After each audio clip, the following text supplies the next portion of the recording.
Mercredi 22 avril 2026, Madame, Messieurs, bonsoir et bienvenue à la troisième sortie d'actualité boulante pour cette semaine sur Ferraille Média.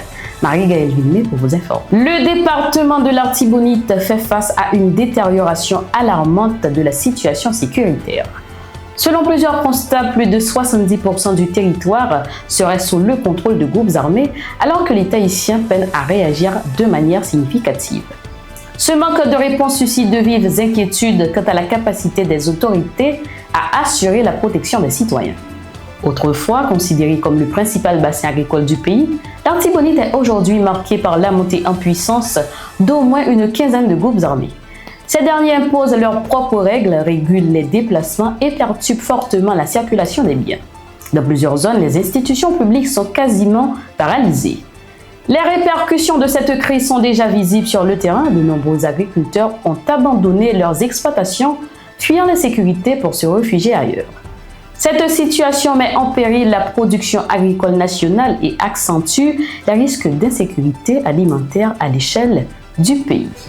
Le directeur général du Service national de gestion des résidus solides, Daryl Balthazar, se retrouve actuellement au Cap-Haïtien en vue du lancement le 25 avril du programme Haïti Combi Zéro Déchet.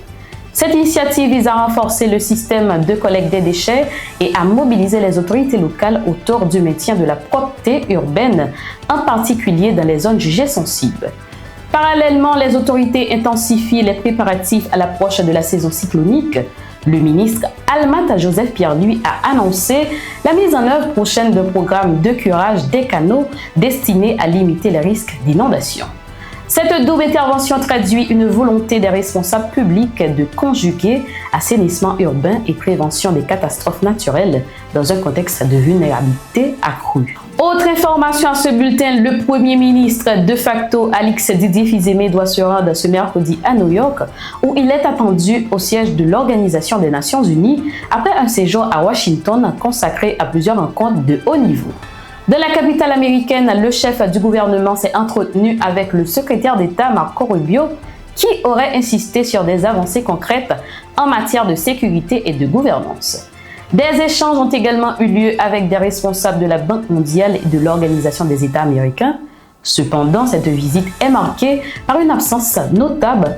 Aucune rencontre n'a eu lieu avec le président du Sénat américain, pourtant central dans le traitement du dossier du statut de protection temporaire qui concerne près de 300 000 Haïtiens vivant aux États-Unis, une situation qui alimente les interrogations sur les priorités du gouvernement.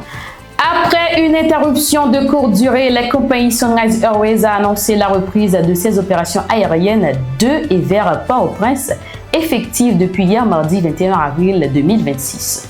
Dans un communiqué transmis à la presse, la compagnie évoque une amélioration de la situation sécuritaire aux abords de l'aéroport international Toussaint-Louverture, sans toutefois en préciser les contours.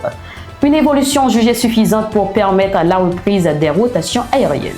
Sunrise Airways souligne que la sécurité des passagers, des équipages et du personnel reste sa priorité absolue dans un contexte où les conditions sécuritaires demeurent globalement fragiles. Madame, Messieurs, c'est ici que prend fin ce bulletin. Merci de votre attention. Rendez-vous demain pour un nouveau bulletin d'information titre par titre et ne ratez pas l'autre édition d'actualité boulante sur Ferraille Média.